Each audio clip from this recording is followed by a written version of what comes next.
It looked like a good thing. But wait until I tell you. Bill Driscoll and I were in Alabama when he had the kidnapping idea. There is a town in Alabama called Summit. The inhabitants of the town were very normal people. Bill and I had about $600. We needed $2,000 more for our scheme in Illinois. We discussed everything in front of our hotel. Summit is the best place for kidnapping, I said. Parents love their children in small towns. And Summit doesn't have an important newspaper with curious reporters, said Bill. You're right. Summit probably has only one lazy sheriff. It looks like the perfect place for kidnapping, I said. We chose our victim carefully.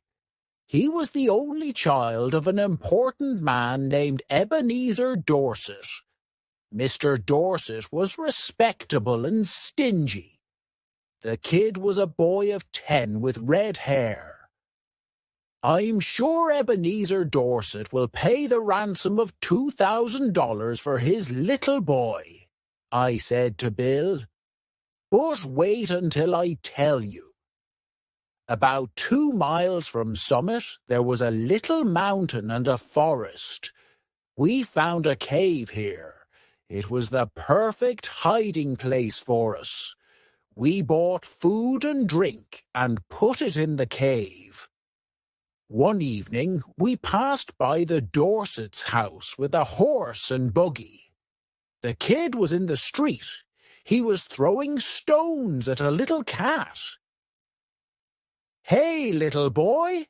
cried Bill. The boy threw a stone at Bill's eye. "This will cost Mr. Dorset $500 more," said Bill angrily. The boy fought like a bear, but at last we put him in the buggy. We drove away quickly and took him to the cave. That evening, I took the horse and buggy back to the village, and then I returned to the cave. When I arrived, there was a campfire at the entrance of the cave. Bill had some scratches on his face. The boy had 2 big feathers in his red hair and said, "Ha! This is the camp of Red Chief, the great Indian warrior." "He's all right now," said Bill. He was examining some scratches on his legs. "We're playing Indians. I'm a hunter called Old Hank, and I'm Red Chief's prisoner. He's going to scalp me early tomorrow morning." The boy was having a lot of fun. He forgot he was our prisoner because he loved camping out in the cave. He looked at me and said, "Your name is now Snake Eye. You're a spy. When the Indians return, they will cook you on the fire." We had dinner, and the kid ate a lot and talked a lot. "I like this place. I never camped out before. I hate school. Are there any real Indians in the forest? I want some more food. What makes your nose so red, Hank? My father has lots of money. Are the stars hot? I don't like girls. Why are oranges round? Are there any beds in this cave? A parrot can talk, but a fish can't." The kid had a very loud voice and he scared Bill. "Red Chief," I said, "do you want to go home?" "Why?" he asked. "I don't have fun at home. I hate school. I like to camp out. Please don't take me home." "All right," I said. "We'll stay here in the cave for a while." "Oh, good," he said. I never had so much fun in all my life. We went to bed at about 11 o'clock. Red Chief was between us. We couldn't sleep for 3 hours because he jumped up and down and screamed. He was still playing Red Chief. At last, I fell asleep, but I had bad dreams. I woke up because Bill was screaming like a frightened woman. It was terrible to hear a big, strong, fat man scream in that way. I jumped up, and what did I see? Red Chief was sitting on Bill. He was pulling Bill's hair with one hand. In the other hand, he had a knife. He was trying to take Bill's scalp. I took the knife from the kid, but Bill was still terrified. He tried to sleep, but he couldn't. I slept a little, but then I remembered something. Red Chief wanted to cook me on the fire that morning. Sam, do you think the kid's father will pay money for the little devil? Sure, I said. Parents love noisy little devils. Now you cook breakfast and I'll come back in a few minutes.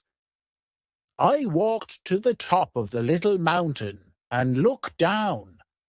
The town of Summit was quiet. No one was looking for the kid or the kidnappers. I expected to see the men of the village running about with pitchforks. But everything was silent. I only saw one man working quietly in the country with his horse. The parents don't know about the kidnapping yet, I thought. When I returned to the cave, Bill was furious and his face was red. The boy wanted to throw a big rock at Bill. He put a hot potato down my back, said Bill, and I hit him. Be careful, said the kid to Bill. No one ever hit Red Chief before. After breakfast, the kid took a slingshot out of his pocket and went outside the cave. Do you think he'll run away, Sam? Asked Bill. No, he won't. Today, we have to send a message to his father. We must ask him for the ransom money.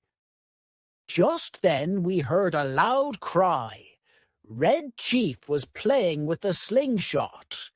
Suddenly, a rock hit Bill behind his left ear. He fell in the fire across a pot of hot water. I pulled him up and poured cold water on his head for half an hour.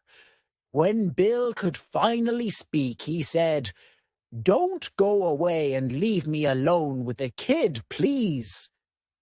I went outside the cave and said angrily, "If you don't behave, I'll take you home.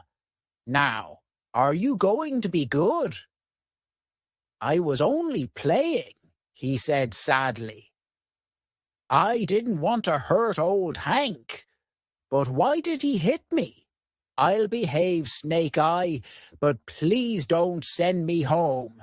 Can I play Black Scout today?" "I don't know the game," I said. "You and Bill can decide. I'm going away for a while. Now come in and apologize to Bill." We went into the cave and the kid apologized. Then I spoke to Bill. "Today I'm going to Poplar Cove to send a letter to Mr. Dorset. I'm asking for the ransom money. You know, Sam, in the past we did many dangerous things together. I was with you during earthquakes, fires, floods, cyclones, train robberies, and police raids. And I was never afraid of anyone or anything. But now I'm afraid of this kid. So, come back soon." Bill and I started writing the letter. Red Chief played outside the cave. Let's ask Mr. Dorset for $1,500 instead of $2,000. I don't think anyone will pay $2,000 for that terrible kid, Bill said. This is the letter we prepared. Dear Mr. Dorset, we have your son. He is far from Summit. Don't try to find him. We want $1,500, and we will return your son to you. Send a messenger with your answer tonight at 8:30 p.m. Tell the messenger to come to Poplar Cove. At Poplar Cove, near the old bridge, there is a big tree with a small wooden box under it. The messenger must put your answer in that box. This is the same tree and the same box where you will put the ransom money at midnight. Do you want to see your son again? Then pay the money, and you will see him soon.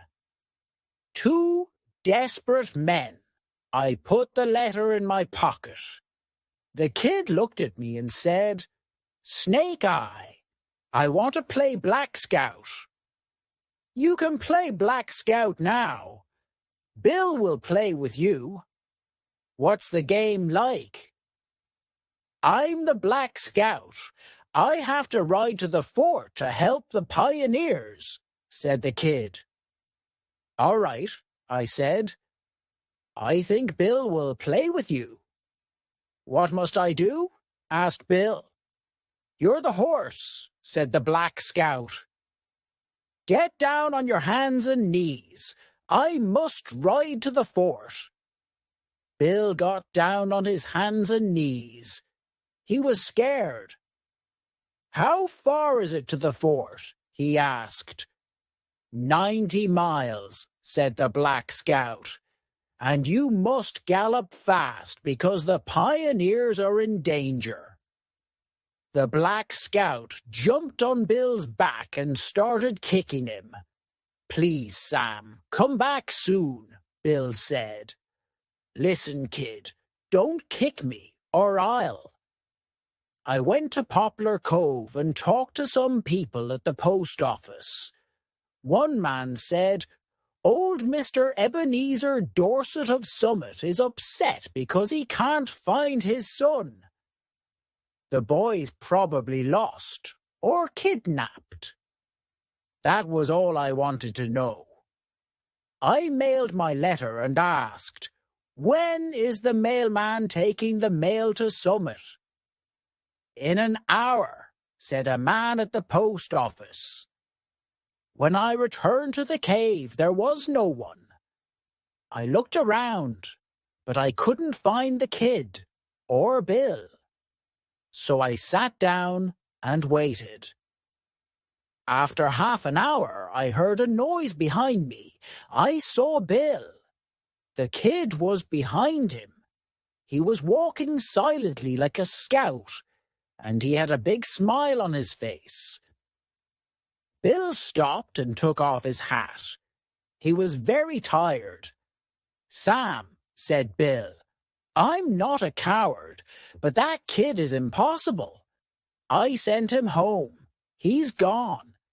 He rode on me for 90 miles. I had to eat sand for lunch. He asked me hundreds of questions and I had to answer them. Then he kicked my legs but now he's gone. I'm sorry to lose the ransom, Sam, but that kid was horrible. I was going crazy. Bill, I said, do you have heart disease? Number Y? Turn around and look behind you.